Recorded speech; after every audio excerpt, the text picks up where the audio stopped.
Good day and welcome to the Startup Leaders Show, where we learn lessons from leading startup founders and executives. I'm your host, Lisa Dreher, and I'm really excited to introduce our guest for today, Javier Marti. He is the CEO and founder of Divirod. Welcome to the show, Javier. Thank you, Lisa. Thank you for having me today. Absolutely. Maybe you can start by just giving us a little bit of background on yourself and Divirod. Yeah, I actually coming from the south of Spain, an area which is fascinating. Life took me to lots of different places on the planet. Went for quite some years to the European Space Agency in the Netherlands.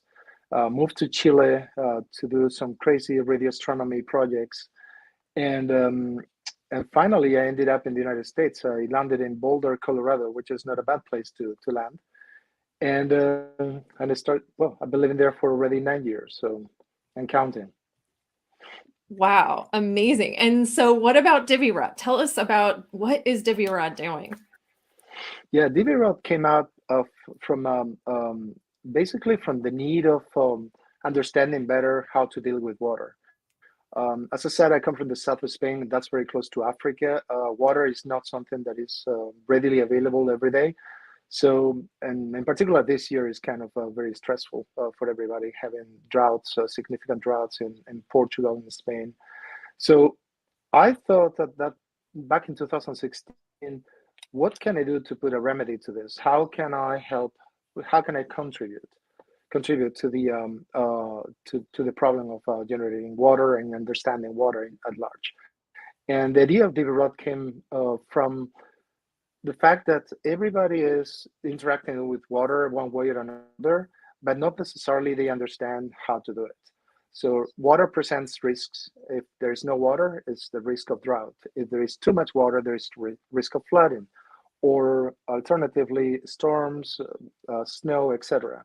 So we thought at the beginning, we started thinking about how do we measure that thing in the real life out there in the field, like water in movement. How do you do that?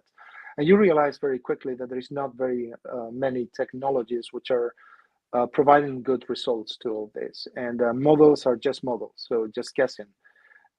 So I took all my experience from space technology, electromagnetics, etc., and created some technology which could help us to understand water as a liability, water as a risk, and how to interact with water uh, and be certain about the effects of water was my obsession from the very beginning. Wow, that's amazing. So tell us a little bit about how it actually works in practice. So what would be an example use case? So we have use cases in several verticals. One of them is, for example, something that nobody thinks about, but roofing. Um, Roofs are actually the cause of 60% of the problems in a building. And now you picture large warehouses with large flat roofs and collecting water, collecting dirt, and the drains up there in the roof get clogged, and somebody has to go and clean them. So that's an immediate value proposition to facility managers, to companies which are managing the services and maintenance of those facilities. So we provide them with alerts, and they come up and do the operations. So they save hundreds of thousands of dollars because they are there before a problem occurs. Now, the other part is water management and coastal management. So in water management, we're providing help to water utility companies or uh, entities managing watersheds altogether, so they understand perfectly and very accurately how they can live with water and how much water they have in the watershed, and therefore available to irrigation, available to consumers, etc., etc. So Wow, it's in practice, it's a lot of different applications that we can go on and on. that's fascinating. And so you are using satellites to like Earth observation satellites to monitor this as well? Actually, not. Oh, It's okay. our technology uses satellite as a commodity. In essence, we're taking advantage of all these satellites orbiting the ground, and all those satellites are already sending signals to the ground for various purposes. And what we did was very sneaky. So we actually counted with a system which is based on billions of dollars of already being paid satellites. And those satellites, the energy of the signals that is coming to ground reflects off anything that contains or doesn't contain water and produces a signature, which we can precisely and intimately relate to, the various observations that we make: water levels, precipitation, snow accumulation, ice forming, tidal changes on the coast, wave activity. It's just simply a very slick technology to look at water in free form. Wow, that's fascinating. Wow, amazing. So, we invited you here today to talk a little bit about your business experience and like the successes and failures. And one of the things that I really want to talk about is what have you found are the biggest keys to your success so far? Yeah, that's a very good question. Actually, if you think about life, the best things that can happen is that you would have the best relations, and that includes the best teammates, the best co-founder, the best partners, both investors, suppliers, customers, and also companies which are leading in the industry, which are helping you to scale. If you surround yourself with those partnerships and make sure that they are contributing in ways that can enable you scaling, it's the best thing that happened to me. So we count with amazing partners all along. Wow, amazing. When you think back over the development of Divirod and or other business initiatives that you've worked on, what have been some of the most valuable lessons that you've learned? Oof. Being live, I'm not there to say, but I think one of the best business lessons is basing your business on on trust. And I do understand trust in three levels. So there's motivation. You're motivated. You're a person who is motivated to do what you want to do, or a company that does what it does. It does. Your ability to do things, and the most important thing is your reliability. Are you going to do what you say you're going to be doing? So if you find partners, customers, suppliers, everyone in your ecosystem who can be trustworthy, that has been kind of my big lessons learned, to watch for these three components: motivation, uh, abilities, and certainly accountability. Right. So, knowing what you know now, is there a piece of advice that you would give yourself when you first started out?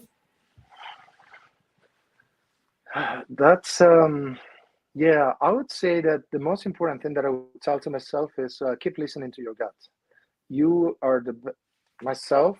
I would say I would be the best advisor to myself, because I know the space. I know what I want to do. I know everything that surrounds me, the limitations, the weaknesses, and the strengths. And sometimes we are distracted with a lot of people who come to talk to you when you're starting out, like advisors of any form, vultures flying around trying to get money from you, and things that are not really, found in the success of your business. So I would say that listening to your gut is one of the best advices that I would give myself if I was going back. Yeah, I think you're alluding to something there where you talk about staying focused, right? How have you found are the best ways to stay focused and not kind of get distracted by all of these other things that kind of come at you? Yep, I think it's the one thing that you have to realize in business is that you have a one key objective is unfortunately making money, and making money doesn't come if you're not focused and you know laser focused on what you really need to do, and that translates into everything that the company is actually doing. From to execute sales, you have to have the right marketing, you have to have the right individuals, you have to have the right connections, attend the right webinars like this one, and surround yourself with people who are all marching on the same page and understanding the direction that you want to impress. That's Yeah, uh that's very important. that's great. When you've run into roadblocks, and I think that we all kind of inevitably in business run into these roadblocks or our business hits a plateau. What have you found works best to I don't know, get around these things, over these things, through these things? Yeah, the most important thing when you find a roadblock is to be intellectually honest with yourself, first of all, and then with your company as well, for sure. So you really need to make sure that there is nothing that you're not cheating to yourself. You need to be very clear, very transparent, and be able to adapt. I mean, no one who has started up a company is telling you, "Oh, I started with this idea, and then I ended up exactly on that idea." The path was perfect and clear.